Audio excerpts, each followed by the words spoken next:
to describe your beauty. No matter how I tried, no words seemed worthy.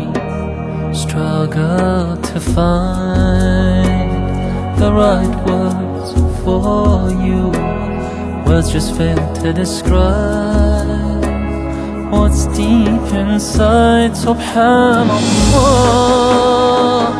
walhamdulillah, la ilaha illallah, wallahu akbar.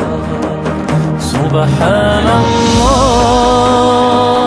walhamdulillah, la ilaha illallah, wallahu akbar. Zemi आसमां जिन्नो इंसानी तेरी तारीफें करते बयां साही बेखुद हुए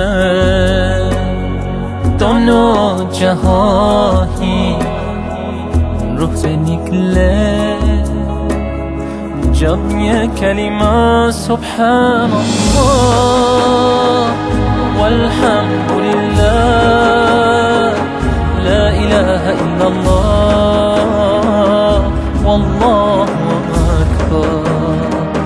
Subhanallah walhamdulillah, la ilaha illallah, wallahu akbar.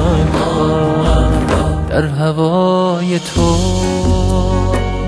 پر می گشایم به امیدی که روزی سوی تو آیم. در وصف تو